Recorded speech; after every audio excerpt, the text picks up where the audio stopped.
আমাদের জন্য যেটা জানা দরকার সেটা হচ্ছে অ্যাক্লেশিয়া। হ্যাঁ, আচ্ছা, তাহলে অ্যাক্লেশিয়া কোথায় হয়? মাথায় রাখতে লোয়ার ওয়ান থার্ড। ঠিক আছে, এক। 2 নাম্বার কি খেয়াল করেন, it is characterised by the high lower oesophageal sphincter pressure. আমি বলেছিলাম যে ইসোফেজিয়াল ম্যানোমেট্রি আমি করব, নরমাল প্রেসার 10 থেকে 15, তাহলে বেশি হবে। And failure of the relaxation of the sphincter, sphincter কিন্তু রিল্যাক্সেশন হবে না। ঠিক আছে, there is also poor peristalsis. ওই যে আমি কিন্তু কোনো পেরিস্টালসিস পাবো না ইসোফেজিয়াল। আমি যখন ম্যানোমেট্রির প্রোবটা ঢুকাবো, নাম্বার 1 আমি কি পাবো? Absence of peristalsis. একদম ডায়াগনোসিস আমাকে এইভাবেই করতে হবে।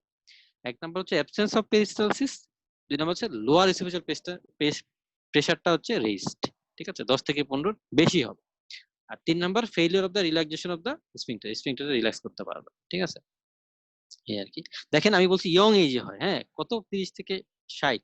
হ্যাঁ, আরো মানে এত 60 বেশি বলে ফেলছে, সাধারণত ইয়াং এজে হবে। হ্যাঁ, এটা একটু মাথায় রাখতে হবে। তার মানে বয়স্কদের যে হবে না তা নয়। আচ্ছা, এবার আসি প্যাথোজেনেসিস। প্যাথোজেনেসিসটা কি? প্যাথোজেনেসিসটা হচ্ছে আপনার, আমরা জানি যে সাবমিউকোসাল নার্ভ প্লেক্সাস থাকে, মাইন্টেরিক এবং মিসনার্স প্লেক্সাস। ঠিক আছে, আচ্ছা, সাবমিউকোসাল যে সমস্ত এই মাইন্টেরিক এবং মিসনার্স থাকে, প্লেক্সাস থাকে, ওখানে কি হয়, কিছু গ্যাংলিওনিক সেল থাকে। হ্যাঁ, ওখানে কিছু গ্যাংলিওনিক সেল থাকে, ওই গ্যাংলিওনিক সেল গুলা অ্যাবসেন্ট থাকে। হ্যাঁ, দেখেন এই যে প্যাথোজেনেসিস ইউজুয়ালি আননোন, বাট অনেকগুলো থিওরি আছে। কি বলতেছে ওরা? এই যে there is degeneration of the nitric, দরকার নাই এইগুলা, এগুলা ফালতু কথা, এগুলো মাথায় রাখার দরকার নাই। আচ্ছা, ওই যে নিউরোটপিক ভাইরাস, আমি যে ভাইরাসের কথা বলছিলাম, যে আপনার সাধারণত হার্পিস সিমপ্লেক্স সম্ভবত, হ্যাঁ, হার্পিস সিমপ্লেক্স হয়তো বা, এই আর কি। এটা একটা। আর এই যে there is generalised degeneration of the যে মাইন্ট্রিক এন্ড মিসনাস, হ্যাঁ, myenteric plexus and vagal efferents with loss of ganglionic cell. মূল কথা হচ্ছে প্যাথোজেনেসিসকে আপনি মাথায় রাখবেন যে absence of the ganglionic cell in the lower part of the oesophagus. In the myenteric and Meissner's প্লেক্সাসে কোনো গ্যাংলিওনিক সেল থাকবে না। আচ্ছা, যখন কোনো গ্যাংলিওনিক সেল থাকবে না, তখন কি হবে, যে আমার এই যে ভ্যাগাল ইফারেন্ট, হ্যাঁ, আমরা সবাই জানি যে প্যারাসিম্পেথেটিকের কাজ কি? রিল্যাক্স করা, আরাম দেওয়া। ঠিক আছে, এই ভ্যাগাল ইফারেন্টটা তাহলে কাজ করতে পারছে না। ভ্যাগাল ইফারেন্টটা যখন কাজ করতে পারবে না, তার মানে ওখানে কি হবে? কনস্ট্রিকশন হয়ে থাকবে। এই কারণে প্রেসারটা বেশি। এই কারণে কোনো ধরনের পেরিস্টালসিস হচ্ছে না, কারণ ভ্যাগাস নার্ভ তো পেরিস্টালসিস করে। তাহলে কি হবে? পেশেন্ট ইয়া হবে সিমিলার পেরিস্টালটিক, দরকার নাই। আর্লি ফেজ লেট ফেজ দরকার নাই। পেশেন্ট কি নিয়ে আসবে? ডিসফেজিয়া নিয়ে আসবে। কি ধরনের ডিসফেজিয়া নিয়ে আসবে? লিকুইড ডিসফেজিয়া নিয়ে আসবে। ঠিক আছে, যে পেশেন্ট তরল খাইতে চাচ্ছে, পাচ্ছে না। হ্যাঁ, এই আর কি। এবার আমি ইনভেস্টিগেশন কিভাবে করব? হ্যাঁ, ইনভেস্টিগেশন তাহলে আমি যেহেতু আমি যে কোনো আপার যে কারণে এন্ডোস্কোপি করব। হ্যাঁ, এন্ডোস্কোপি করব। এন্ডোস্কোপি করে দেখবো যে কোনো মেকানিক্যাল অবস্ট্রাকশন বা এই ধরনের কিছু আছে কিনা। বেরিয়াম সোলো দেখবো। বেরিয়াম সোলোতে এখানে একটা দেখা জিনিস আছে, সেটা হচ্ছে বলা হয় বার্ডস বিগ অ্যাপিয়ারেন্স। হ্যাঁ, আপনাদের অসপি বা ইয়াতে মনে হয় অনেকে দেখছে।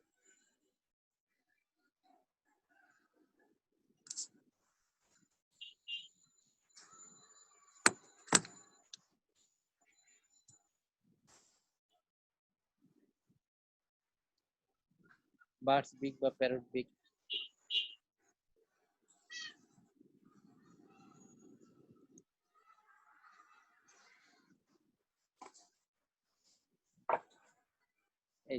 এই যে ঠোঁটটা আছে না, খেয়াল করেন। আরেকটা ভাষায় বলে যে পেন্সিল শেপ নেয়। এই যে আগে এইটা দেখেন। আমি মূল কথা হচ্ছে এটার আরেকটা নাম হচ্ছে পেন্সিল টিপ ডিফর্মিটি। আপনি যে কোনো আপনার পেন্সিলটাকে দেখেন, পেন্সিলের লোয়ার এন্ডটা বা যে চোখা অংশটা যেটা আমরা লিখি, ওটা কি হয়? একটা স্মুথ ন্যারোয়িং। হ্যাঁ, সে কিন্তু একটা সুন্দর করে আস্তে আস্তে চিকন হয়ে যায়। আমি যদি আপনাকে পেন্সিল আঁকতে বলি, আপনি সুন্দর করে ছোট করবেন। এইটাই হচ্ছে পেন্সিল টিপ ডিফর্মিটি, এটাই হচ্ছে বার্ডস বিগ অ্যাপিয়ারেন্স, এটা হচ্ছে প্যারটস বিগ অ্যাপিয়ারেন্স। কি হচ্ছে? একটা স্মুথ, এই যে এই ছবিতে দেখেন একটা স্মুথ ন্যারোয়িং হয়। আমি কি বুঝাইতে পারছি কেন এটা পেন্সিল টিপ ডিফর্মিটি? একটা smooth narrowing, this is called bird's beak বা প্যারট বিগ অ্যাপিয়ারেন্স বা পেন্সিল টিপ ডিফর্মিটি। এটা হচ্ছে অ্যাক্লেশিয়া কার্ডিয়ার জন্য ডায়াগনোস্টিক। তারপর ওইটাই bird's beak appearance abnormality lower dilated oesophagus. আচ্ছা, আর আরেকটা জিনিস কি, ডেফিনেটলি যেখানে ন্যারোয়িং এর উপরের পোর্শন সেটা তো এইখানে কিন্তু আপনার ডায়ালেটেড ইসোফেগাস, মানে ডায়ালেটেড পোর্শন। তাহলে আমরা এখানে আমরা কি বলবো, যে barium swallow X-ray of the esophagus showing the end lower part, there is dilatation of the lower part of the esophagus with smooth narrowing বা স্মুথ ট্যাপারিং। ঠিক আছে, মূল কথা হচ্ছে এক সময় আমার পেন্সিল টিপ টাইপের চিকন হয়ে আসবে, তার উপরে কিন্তু একটা dilatation, this is called Bartlett appearance বা Parotid appearance।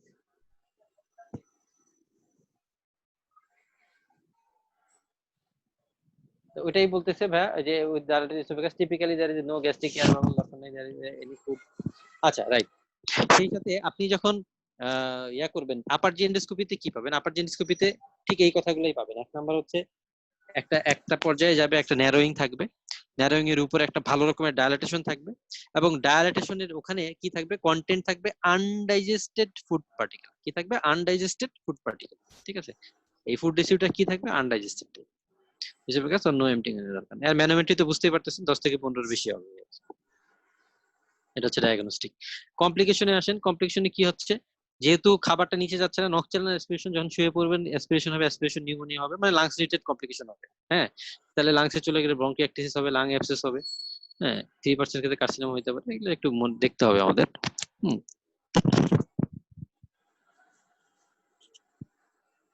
এবার আসি ট্রিটমেন্ট। ট্রিটমেন্ট কিভাবে করব? হ্যাঁ, আমরা শুরু করব নন ইনভেসিভ এবং কনজারভেটিভ ম্যানেজমেন্ট দিয়ে। ঠিক আছে, প্রথমে আমি করব কি, প্রথমে পেশেন্টকে আমি ওষুধে কাজ চালানোর চেষ্টা করব। এখানে যদিও বলে নাই, আমরা কি করব, পেশেন্টকে ক্যালসিয়াম চ্যানেল ব্লকার দিব। হ্যাঁ, কি দিব? নিফিডিপিন দিব। ঠিক আছে, নিফিডিপিন দিলে কি হবে, আমরা জানি ক্যালসিয়াম কি করে, মাসল কনস্ট্রিকশন করে। হ্যাঁ, সো ক্যালসিয়াম চ্যানেল ব্লকার যখন দিব, তো ওই জায়গায় কি হবে, ওই জায়গায় একটা রিল্যাক্সেশন হলে খাবারটা চলে যাবে, মোটামুটি উপকার পাওয়া যায়। তাহলে প্রথমে আমরা ড্রাগ দিয়ে শুরু করব, calcium channel blocker, number 1। Number 2, এখন ড্রাগে কাজ হচ্ছে না, আমি তখন কি করব, মিনিমালি কিছু ইনভেসিভ কিছু প্রসিডিউর আছে, সেটা করতে পারি। কি? Oesophageal balloon dilatation. আমি এন্ডোস্কোপি ঢুকাবো, তারপর ইসোফেজিয়াল এক ধরনের বেলুন ইয়া হয়, কি হবে, যেই জায়গায় ন্যারো ওই জায়গায় দিয়ে বেলুনটা এক্সপ্যান্ড করব। তো বেলুনটা যখন এখানে এক্সপ্যান্ড করব, তখন ওই ফুটরাটা কিছুটা হলে হয়তো একটু বড় হবে। ঠিক আছে, অনেক সময় এতে উপকার পাওয়া যায়। কি করবো, আমি 300 মিলিমিটার মার্কিউরি প্রেসার 3 মিনিট ধরে ওখানে ধরে রাখবো। মোটামুটি 70% ক্ষেত্রে ওই সময় ইয়া করবো, উপকার পায়। ঠিক আছে, বেশি প্রেসার দিলে কিন্তু পারফোরেশন হয়ে যায়। তাহলে আমি কি করবো, এটাকে বলতেছি আমরা ইসোফেজিয়াল বেলুন ডায়ালেটেশন। এটা মাথায় রাখতে পারেন। 300 মিলিমিটার, যদি জানলে ভালো, কোনোদিন কেউ জিজ্ঞেসও করবে না, জানতেও চাবে না। 300 মিলিমিটার মার্কিউরি ফর 3 মিনিট দিব, গেল। তারপরে আমি আরেকটা কাজ করতে পারি, সেটা হচ্ছে বোটুলিনাম টক্সিন। টক্সিন যখন আমি ওখানে ইনজেক্টেবল টক্সিন আমি দিব, কিভাবে দিতে পারি, আল্ট্রাসাউন্ড গাইডেড। হ্যাঁ, এন্ডোস্কোপি, এন্ডোলুমিনাল আল্ট্রাসাউন্ড দিয়ে, বা মূল কথা হচ্ছে আমি ওখানে এন্ডোস্কোপি করে ওখানে আমি এই জায়গাটায় ওই কনস্ট্রিক্টেড পোর্শনে আমি টক্সিন দিতে পারি। আর টক্সিনের সমস্যাটা হচ্ছে এটা 2 থেকে 3 মাস পর পর আবার রিপিটেড আপনাকে দিতে হবে। ঠিক আছে, মানে পার্মানেন্ট কোনো রিলিফ আপনাকে দিবে না। লাস্ট অফ অল আমরা কি করতে পারি, এটা হচ্ছে হিলার্স কার্ডিওমায়োটমি করতে পারি, মানে operative procedure, either by endoscopic or open. এই কার্ডিওমায়োটমি আর ওই র্যামস্টেড যে পালমোটমি কম বেশি একই জিনিস। কি করব, আমি একদম মিউকোসা পর্যন্ত, হ্যাঁ, যে বাইরের আমার লেয়ারটা কি থাকে, বাইরের লেয়ার থাকে অ্যাডভেন্টিসিয়া, সেটা কাটবো। তারপরে আউটার লংগিটিউডিনাল মাসল কাটবো, ইনার সার্কুলার মাসল কাটবো, তারপরে হচ্ছে সাবসেরাসও কাটবো, তারপরে মিউকোসা পর্যন্ত কাটবো। দেখা যাবে যে মিউকোসাটা বালজিং হয়ে গেছে, ওই পর্যন্ত আমি কাটবো। তাহলে হিলার্স কার্ডিওমায়োটমি 7 সেন্টিমিটার সিঙ্গেল। আশা মজার জিনিস হচ্ছে কোথায় দিব, লোয়ার ইসোফেগাসে দিব, একদম নিচে, মানে ইসোফেগাসের যে একদম অ্যাবডোমিনাল পোর্শন, ওখানে আমি দিব। হ্যাঁ, 7 centimetre single myotomy at the gastroesophageal junction. হ্যাঁ, recognized by the small transverse extramural vein। আচ্ছা, দরকার নাই। Reflux after myotomy is common and, আচ্ছা, reflux after myotomy is common, এটা তো জাস্ট কমন সেন্স, আপনি জানেন যে এটা একটা ফিজিওলজিক্যাল স্ফিংক্টার, এমনিই দুর্বল, তারপর আমি যখন কেটে দিছি, তাহলে রিফ্লাক্স তো হওয়ার আরো বেশি হবে, তাই না? সিউডো অ্যাক্লেশিয়া, সিউডো অ্যাক্লেশিয়া ভাই অ্যাকচুয়ালি অ্যাক্লেশিয়া না। আমরা হ্যাঁ, এমনি ট্রিটমেন্টের ক্ষেত্রে কি করি? মানে সাধারণত আপনারা অ্যাক্লেশিয়ার ক্ষেত্রে আমরা আমাদের দেশে ট্রিটমেন্ট কি করে মেইনলি? কার্ডিওভার্সন বেশি করে হ্যাঁ, নাকি বেলুন ডাইলেশন করে দেয়? বা বেলুন ডায়ালাটেশন এটা সাধারণত করে আপনার ইয়ারা এন্ডোস্কোপি সার্জনরা আসলে এখানে আগায় না, এটা হচ্ছে আপনার গ্যাস্ট্রোএন্টারোলজিস্টরা বাংলাদেশে, হ্যাঁ গ্যাস্ট্রোএন্টারোলজিস্টরাই ওরাই ম্যানেজ করে মেইনলি অ্যাক্লেশিয়া, মানে ওরাই এটা সার্জারি ম্যানেজ পর্যন্ত করে তো ইয়া কম করে। লাগে বোধহয় না, হেলার্স তো কম হ্যাঁ, লাগে। একেবারে যখন কোনো ইয়া করতে পারে না, মানে ওই তো বললাম যে হেলার্স হয় না বললেই চলে না, ঠিক আছে, এতেই মোটামুটি উপকার পাওয়া যায়। আর সবচেয়ে মজার জিনিস অনেক ক্ষেত্রে দেখা গেছে যে এই আপনার একালাশি একাডি অটো ঠিক হয়ে যায়, ঠিক ক্যালসিয়াম আছে, ব্লকার।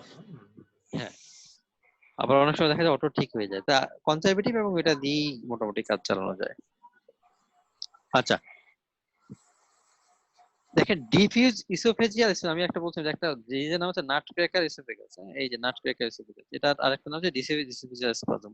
আর কিছু না, আপনি ইয়াটা প্রেসারটা আর অনেক বেশি পাবেন, ঠিক আছে, এই আর কি। আর চ্যাগাস ডিজিজ, ওই যে যেটা ট্রিপানোসোমা ক্রুজি, হ্যাঁ, বা এটা হচ্ছে এটাকে আরেক নাম হচ্ছে আমেরিকান স্লিপিং সিকনেস, যাই হোক, হ্যাঁ, তো এটার কারণে অনেক সময় এই আপনার এই একলাশিয়া কার্ডিয়া হতে পারে।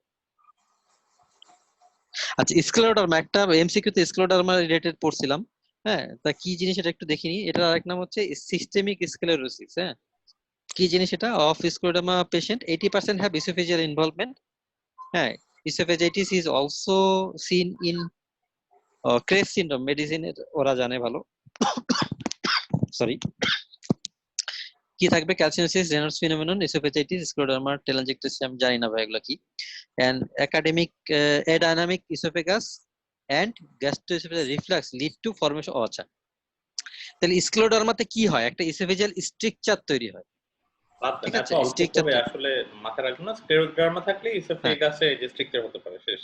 হ্যাঁ স্ট্রাকচার হতে পারে, ওইটাই বললাম ভাই, এইটুকু জানলেই কিন্তু চলবে। ওই যে দা ফুডটা ঢুকে লোয়ার আরো ইসোফেজিয়াল স্ফিংক্টার কি হচ্ছে, found to be hypotensive on manometry, ম্যানোমেট্রিতে এটার প্রেসার একবার, এতকাল আমরা যেটা জানলাম আমরা নাট ক্র্যাকার ইসোফেগাস বলেন, একলাশিয়া কার্ডিয়া বলেন, ইসোফেজার প্রেসার বেড়ে যাবে, তাহলে কমে যাবে কোথায়, কমে যাবে হচ্ছে স্ক্লেরোডার্মা, ঠিক আছে, এইটুকু জানলেই চলবে।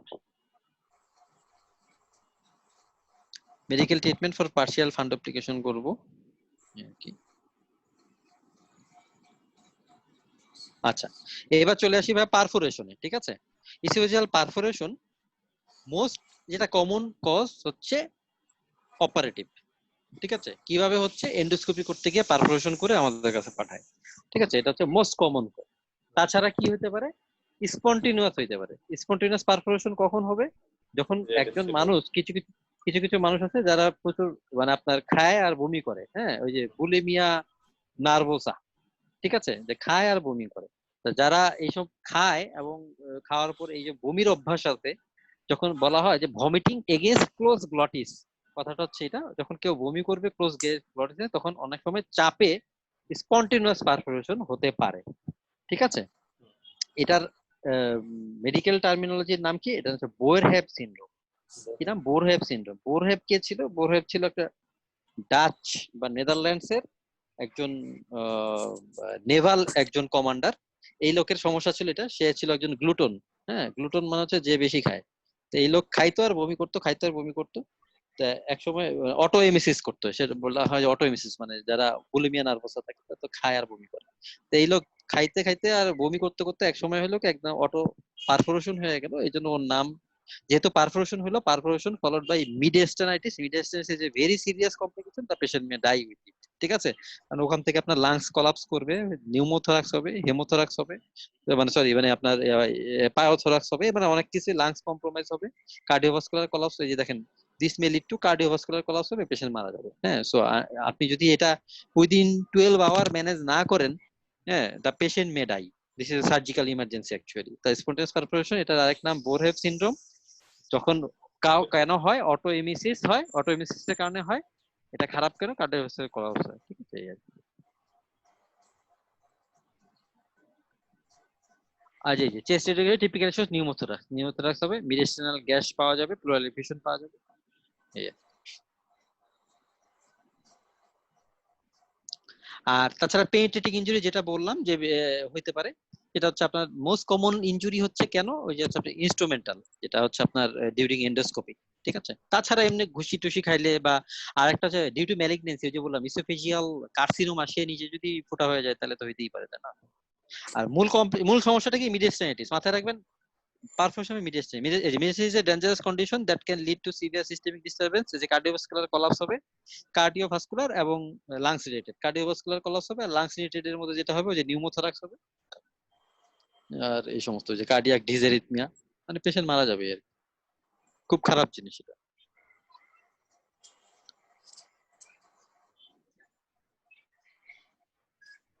তো ডায়াগনোসিস কি করব? গোল্ড স্ট্যান্ডার্ড কথা হচ্ছে নাম্বার 1 হচ্ছে আপার জেন্ডোস্কোপি। আপার জেন্ডোস্কোপি করবেন, হ্যাঁ আপার জেন্ডোস্কোপি করবেন, করে আপনি ডাইরেক্ট ডায়াগনোসিস করবেন, এটা হচ্ছে কথা।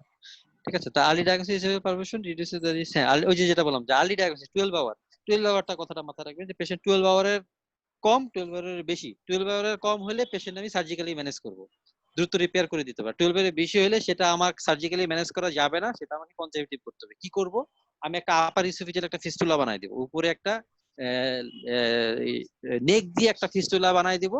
হ্যাঁ নেক দিয়ে হ্যাঁ নেক দিয়ে একটা ফিস্টুলা বানাই দিব, ঠিক আছে।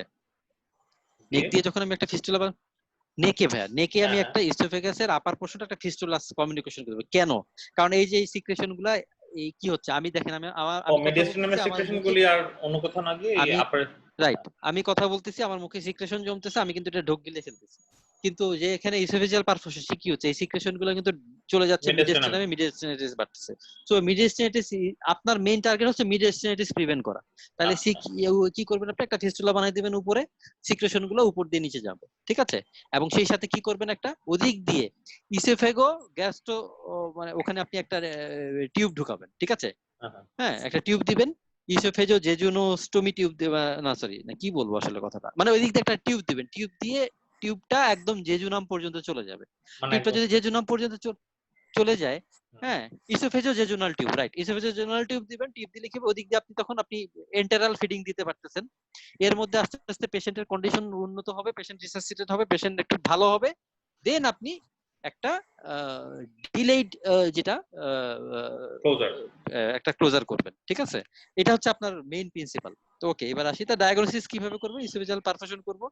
এখন যদি আপনাকে বলে যে আপনার কিভাবে আপনি ডায়াগনোসিস করবেন, আমি কথা হচ্ছে আপার জিআই এন্ডোস্কোপি করে আমি আঁকবো।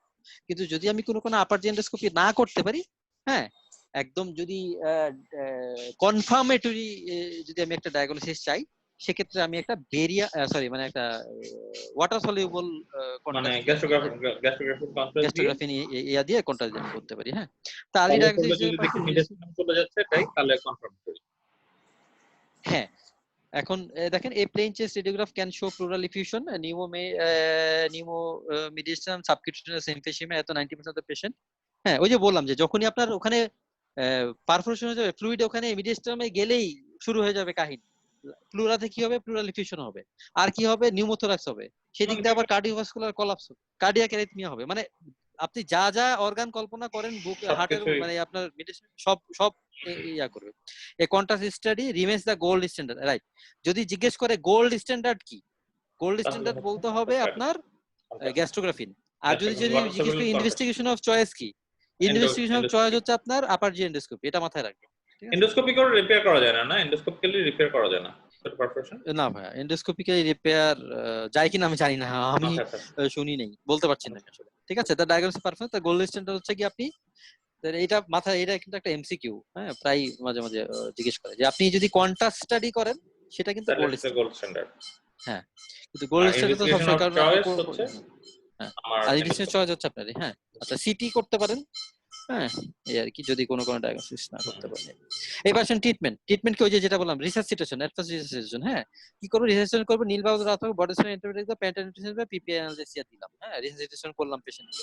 এবার প্রিন্সিপাল কি খেয়াল করেন, যদি পেশেন্ট উইদিন 12 আওয়ার আসে, পেশেন্ট যদি আপনার নাম্বার 1, এখানে আমাকে কয়েকটা জিনিস মাথায় রাখতে হবে। সাইট অফ পারফোরেশন, আপার না লোয়ার, লোয়ারটা খারাপ, আপারটা ভালো গেল। 2 নাম্বার হচ্ছে আপনার এই টাইম ডিউরেশনটা, পেশেন্ট কি 12 ঘন্টার আগে আসছে না 12 ঘন্টার পরে আসছে, ঠিক আছে গেল। 3 নাম্বার হচ্ছে যে পেশেন্টের আর কোনো কোমরবিডিটিস আছে কিনা, মানে পেশেন্টটাকে আপনি কি অবস্থায় পাচ্ছেন। হ্যাঁ তারপর হচ্ছে পারফোরেশনটা ছোট পারফোরেশন না বড় পারফোরেশন? পারফোরেশনটা আপনার পেশেন্ট কি সেপ্টিসেমিয়া ডেভেলপ করছে না করে নাই? যদি আপনি দেখেন সবকিছু পজিটিভে, আপনি রিপেয়ার। এখন কথা হচ্ছে 12 ঘন্টা আগে পরে কেন বলতেছি, কারণ 12 ঘন্টা যদি পার হয়ে যায় নরমালি ওই জায়গাটা এত ইডেমাটাস হয়ে থাকে যে আপনি যখন এটা ক্লোজ করার রিপেয়ারেশন চেষ্টা করবেন, ইডেমা যখন রিজলভ করবে তখন তো আপনি ওই পারফোরেশন, আপনি যেই শিলাইটা দিবেন, যেই এটা অনুপাতে থাকবে শিলাইটা না, হ্যাঁ শিলাই তো আসে, শিলাই তো শিলাইয়ের মতো থাকবে, জায়গা তো ওটা জিনিসটা ছিঁড়ে যাবে, শ্রিঙ্ক করে মানে ফেলছে। কাট আউট হয়ে যাবে। সো লিকেজ হওয়ার সম্ভাবনা সবচেয়ে বেশি। তো দেখেন স্মল কন্টেন্ট যদি পারফোরেশন হয় মেবি ম্যানেজ কনজারভেটিভলি, হ্যাঁ, তাহলে আপনি কনজারভেটিভ ম্যানেজমেন্ট দিবেন যদি ছোট হয়। যদি ডিলেড প্রেজেন্টেশন হয় তাহলে আপনাকে কনজারভেটিভ ম্যানেজমেন্ট দিতে হবে, ডিলেড 12 ঘন্টার পরে বা এরকম যদি হয়, আর কারণ এটা ফ্রায়াবল হয়। লার্জ পারফোরেশন যদি হয়, ঠিক আছে, large perforation recognise immediately with little contamination, বুঝতেই পারতেছেন, তাইলে কিন্তু আমি ইমিডিয়েট রিপেয়ার করব। হ্যাঁ, try conservative management for 12 hours if patient deteriorate surgery is indicated. আর বোর হ্যাভ সিনড্রোম যদি হয় তাহলে আর্লি সার্জারি, ঠিক আছে। মোটামুটি বুঝলাম, দেখি কোশ্চেন করলে পরে আরো ভালো বোঝা যাবে। আর ইন এনি কেসে sign of peritonitis almost always indicate surgery. যদি পেশেন্ট পেরিটোনিটিস ডেভেলপ করে তাহলে তো আর উপায় নাই, হ্যাঁ, তখন আমাকে মানে লোয়ার এসোফেজিয়াল পারফিউশন, তখন আমি এটা করব। হ্যাঁ, আচ্ছা, তো আজকে কি তাহলে এইটুকু রাখবো নাকি? থাকো, এই রাপ্টারটা শেষ করে দেন না হয়। রাপ্টারের কি আর হ্যাঁ, কতটুকু আছে? এই যে বিনাইন এসোফেজিয়াল রাপ্টারের এই অংশটুকু সহজ শেষ করে দিই, কালকে বিনাইন এসোফেজিয়াল ডিসঅর্ডার থেকে শুরু করবো না? আচ্ছা, হ্যাঁ, আচ্ছা, দেখেন আমি জাস্ট শুধু আপনাকে হেডলাইন গুলো হুম বলি, হুম হুম হুম। খেয়াল করেন। যেখানে কি করব আমরা মেইনলি কি করব, পারফর থোরাকটমি করে করব। হ্যাঁ, থোরাকটমি করে দেখেন incise the muscle layer of the oesophagus to see the mucosal defect. আচ্ছা, মেইনলি কিন্তু মিউকোসাল ডিফেক্ট রিপেয়ার করাটাই কিন্তু আমার আসল। বলা হয় ইসোফেজিয়াল পারফোরেশনে বাইরে থেকে পারফোরেশন যা মনে হয় ভিতরে কিন্তু তার চেয়েও বেশি থাকে, ঠিক আছে। সো আমাকে মিউকোসাটা মেইন, বাইরে মনে হয় অনেক ছোট কিন্তু ভিতরে কিন্তু অনেক বড়। অলওয়েজ লার্জার দেন দা, এই যে দেখেন, এই যে যেটা বলতেছিলাম, অলওয়েজ লার্জার দেন দা মাসল ডিফেক্ট। আপনাকে মাসল দেখে বাইরে থেকে আপনার মনে হতে পারে হয়তো একটা পিন পয়েন্ট, একটা আরে খুব ছোট একটা একটা ছোট কানি আঙ্গুলের মতো একটা হয়তো একটা ফুটা, কিন্তু ভিতরে দেখবেন যে আরো বড় হয়ে গেছে, ব্যাপারটা এই। তো এই জিনিসটা আপনার মাথায় রাখতে হবে। দেখেন strengthen repair by intercostal flap. আচ্ছা, যখন আমি যদি কোনো কারণে এমন একটা পারফোরেশন হইছে যে আমাকে এখন একটা ফ্ল্যাপ ক্লোজার করতে হবে, মানে মোটামুটি এন্ড টু এন্ড ক্লোজার আমি করতে পারছি না, সেক্ষেত্রে আমার এই ফ্ল্যাপটা আমি কোত্থেকে আনবো? ফ্ল্যাপটা আনবো স্টোমাক থেকে, ঠিক আছে। ইসোফেজিয়ালের কোনো একটা কারণে, ইভেন ইসোফেজিয়াল যে কোনো কারণে, স্টোমাকে ইসোফেজিয়াল যে কোনো কেসে যদি স্টোমা আমার যদি অ্যানাস্টোমোসিস করতে হয়, আমার যদি ফ্ল্যাপ প্রয়োজন হয়, ফ্ল্যাপটা আসবে কোত্থেকে? স্টোমাক থেকে, এটা মাথায় রাখবেন, ঠিক আছে। এই আর কি। আর may proceed to excision of the stomach with delayed immediate reconstruction. হ্যাঁ, ওই যে যেটা বললাম, যদি আমি ডিলেড রিকনস্ট্রাকশন তাহলে কি হবে, a gastrostomy or feeding should be consider. ওই উপরে একটা স্টোমা করে দিব, নিচে বেরিয়ে দিব। আর আদার টেকনিক, ওই যে বললাম, oesophagus is close around a T tube place in the perforation and brought out through the body wall. হ্যাঁ, যেই জায়গায় পারফোরেশন হইছে ওই পারফোরেশন দিয়ে আমি একটা টি টিউব বের করে আনতে পারি, তাইলে হবে কি সিক্রেশন গুলো অ্যাটলিস্ট টি টিউব দিয়ে বের হচ্ছে, এই আর কি। Review the T tube of several, এটাও আমরা করতে পারি। ভাইয়া টি টিউবের লিম্ব গুলা কোথায় থাকবে? রাইট, টি টিউবের আপার লিম আর লোয়ার লিম থাকবে পারফোরেশনের উপরে এবং নিচে। আর পারফোরেশন দিয়ে টিউবের টি অংশটা, ইংরেজি টি মানে টি এর যে লেসটা পারফোরেশন দিয়ে বের হয়ে আসবে। ওই বুঝাইতে ইসের পারছি? মতো আর কি, ওই যে যেটা আমরা ওই ইয়াতে টি টিউব দিতাম, কি বলে, আপু সিবিডিতে টি টিউব দিতাম ধরে না? হ্যাঁ, রাইট, ওই ফুটার মধ্যে দিয়ে আমি টি টিউবের লেসটা বের করে আনতেছি না, বা টি টিউবের টি অংশটা বের করে আনতেছি না, ওইটাই তো। আচ্ছা, দেখেন কমপ্লিকেশন যে পারফিউশন সব কিন্তু চেস্ট রিলেটেড, খেয়াল করেন, চেষ্টা। যা যা মনে পড়ে সব বলবেন। মিডিয়াস্টেনাইটিস হচ্ছে মেইন এবং ডিভাস্টেটিং। তাছাড়া কি হচ্ছে, নিউমোথরাক্স হচ্ছে, হেমোথরাক্স হচ্ছে, পায়োথরাক্স হচ্ছে, চেস্ট ইনফেকশন, মানে যা মন চায়, যা যা মনে থাকে আপনার এই রিলেটেড সবগুলা বলবেন। দেখেন সবই হয়, এমফাইসিমা থেকে হয়ে পায়োথরাক্স যা আছে সব হয়। সো মেইন কমপ্লিকেশন হচ্ছে শুরু হয় মিডিয়াস্টেনাইটিস দিয়ে, শেষ হয় তারপর চেষ্টা বাকিগুলো সব সব। ফ্র্যাকচার। জি। ওকে। আর হ্যাঁ ভাই, তাহলে আজকে এতটুকু থাকে, বাকিটা বিনয়, আমরা আচ্ছা হ্যাঁ দুইটা কথা কালকে। এইবার একটু বাকি সবাইকে রিকোয়েস্ট, আমার নিজেকেও রিকোয়েস্ট করছি, ঠিক আছে? কারণ ইশরাক ভাইয়া তো অবভিয়াসলি আমাদের খুব সুন্দর করে পড়াচ্ছেন, ঠিক আছে, কিন্তু আমাদের নিজেদের একটু পড়া দরকার। আমাদের সবার কাছে এমনিতে বইটা আছে না, এই এসেনশিয়াল রিভিশন জি বুকটা? ভাইয়া। কারণ আমি এখানে যেটা দেখছি, মানে এখানে যে চ্যাপ্টার 1 অ্যাবডোমিনাল সার্জারি যেটা, ঠিক আছে, এটার মধ্যে বেসিক্যালি আপনার কলোরেক্টাল হেপাটোবিলিয়ারি সব কিছু এই চ্যাপ্টার, মানে this is a very big topics আসলে, মানে এবং মোস্ট প্রবাবলি পেপার হ্যাঁ, 2 আমরা সবচেয়ে এইভাবে করলে আমাদের অনেক সময় লেগে যাবে। কঠিন টপিকস। এক্স্যাক্টলি। মানে তবে এইভাবে করার কোনো অল্টারনেটিভ নাই না, কারণ না পড়ে কোশ্চেন দেখে তো আসলে খুব বেশি সুবিধা হ্যাঁ, করতে পারবো না না। আমরা যেটা করব ভাইয়া, যে আমরা এই যে অ্যাজ আ ইসোফেগাসটা শেষ করার সাথে সাথে ইসোফেগাস রিলেটেড কোশ্চেনগুলো নিজেরা সলভ করে যেগুলো এখানে প্রবলেম আমরা ওগুলা ইয়া করব। দুই তাইলে কাল হবে কি পড়া হবে জি এবং সলভ করে এটা দিতেই হবে। কত নাম্বার পৃষ্ঠা? একটা মিনিট কাইন্ডলি একটা মিনিট ভাই। সেটা হচ্ছে যে আমরা তো ইসোফেগাস পড়ছি, কালকে আমরা সবাই, ঠিক আছে, অ্যাট লিস্ট এটা কত নাম্বার পৃষ্ঠা পর্যন্ত পড়লেন ভাই? এটা সারণীয় পড়লেন, পারফরমেশন পড়লেন, তো দিস ওয়াজ 52, ঠিক আছে। কালকে তো ইসোফেগাসটা ইসোফেগ ভাই শেষ করে দিবেন ইনশাআল্লাহ, সাথে হ্যাঁ, কালকে স্টমাক এন্ড ইনশাআল্লাহ শেষ হয়ে যাবে। সো কাইন্ডলি ওই আমরা আজকে বসার আগে ইসোফেগাসের বাকি রেস্ট অফ দ্য পোরশন আর স্টমাক এন্ড ডিওডিনাল পোরশনটুকু নিজেরা একটু দেখে আসবো, তাহলে ইসোফেগ ভাইয়ের বলতে সুবিধা হবে এবং খুব দ্রুত আমাদেরকে জি ভাই, হ্যাঁ। আমি আজকে এখনই হচ্ছে আপনাদেরকে কোশ্চেন গুলো দিয়ে দিচ্ছি, ওই 150 কোশ্চেন সবগুলো একটা ওই যে পিডিএফ ফরম্যাটে দিলে কোশ্চেন গুলো দেখা থাকলে পড়ার ইন্টারেস্ট বাড়ে আরো অবশ্যই। হ্যাঁ, আর ভাই ওই যে বললাম যে আমরা আসলে যে এটা শুরু করছি ওইটাকে গতকাল আমরা যে কোশ্চেনগুলো হ্যাঁ দেখলাম, কোশ্চেন হ্যাঁ, কোশ্চেনগুলো একদম মানে এই পাস্ট টেস্ট বেস ভাই, হ্যাঁ, এই কারণে আসলে আমরা পাস্ট টেস্টটা ধরেছি। আর এবং একই কথা, না হ্যাঁ, বলেন। পড়লে আপনি কোশ্চেন আনসার করতে পারবেন না। ধরেন আপনার একটা কনসেপশন হয়তো তবু অনুমান থাকবে, কিন্তু মানে এগুলো একদম স্পেসিফিক সাবজেক্টের ভিতরকার কোশ্চেন, বুঝছেন না কথাটা? মানে জি বই ভাই, না হ্যাঁ, পড়ে এগুলি কোশ্চেন দেখে সারা জীবন টাফ, লেগে যাবে। Really tough. আমি নিজেই কালকে মানে থতমত খেয়ে যাচ্ছিলাম যে ঠিক আছে, বলতেছি তো একটা হচ্ছে অসুবিধা আরেকটা। না, এই কিন্তু আর কি। মানে এটা আমাকে বুঝতে হবে, মানে হতাশ তো অবভিয়াসলি, ঠিক আছে, পড়া আছে, কিন্তু গত এক মাস ধরে আমরা যে টপিক গুলো দেখছি, সে কার্ডিওথোরাসিক, ভাস্কুলার, ইভেন তার আগে অর্থোপেডিক্স, ঠিক আছে, এখন এই যে জেনারেল সার্জারি, এগুলি কিন্তু একদম কোর টপিকস এবং এগুলি ডিফিকাল্ট টপিকস, বুঝছেন না কথাটা? জি ভাই, এখানে সময় দিয়ে দিতে পারলে, এগুলোর ঝামেলাটা শেষ হয়ে যেতে পারলে ফিজিওলজি প্যাথোলজি নিয়ে বেশি সময় দিতে হবে না, আমার মানে বিশ্বাস আর কি, বুঝছেন না কথাটা? জি ফিজিওলজি ভাই, হ্যাঁ, প্যাথোলজি নিয়ে আমরা টান দিতে পারবো। তো এই জায়গাগুলো একটু ঠান্ডাভাবে পড়াশোনা করি আর কি, মানে এগুলি নিজে বই খুলে না বসলে ওই না না এগুলো আর কেউ দরকার আছে। বললো জি ভাই, তারপর হ্যাঁ। শুনে শুনে শুনে হয়ে গেল, এটা হওয়ার সম্ভাবনা কম, বুঝছেন না কথাটা? যেহেতু এই জিনিসগুলো, এই যে আজকে যে জিনিসগুলো শুনলাম, এগুলো জীবনে আগে এভাবে নামও শুনি নাই, বুঝছেন না কথাটা? ওই নিসেন টিসেনের নাম দূর থেকে শুনে চলে গেছে। তো অবভিয়াসলি এখানে ইশফাক ভাই আছেন, তো আমরা বাকি সবাইকে, ইশফাক ভাই বাদে বাকি সবাইকে বলছি যে আমরা তাহলে বইটা পড়ে আসি, তাহলে ইশফাক ভাইয়ের থেকে আমরা আরো বেশি নলেজ নিতে পারবো আর কি। আমরা পড়ে আমাদের সমস্যার জায়গাটুকু ইশফাক ভাইয়ের জন্য রেখে দেই আর কি। ঠিক আছে ভাই? জি ভাইয়া, অবশ্যই। জি ওকে, ভাইয়া। তো ভাই ওই তাহলে আজকে এতটুকুই থাক হ্যাঁ ভাই। আজকে এতটুকু থাকো, কালকে বিকেল ওকে বেলা ভাই, হ্যাঁ, তাহলে ইনশাআল্লাহ। হ্যাঁ, থ্যাংক ইউ ভাই, হ্যাঁ, আল্লাহ হাফেজ। আল্লাহ হাফেজ। জি ভাইয়া, আল্লাহ হাফেজ।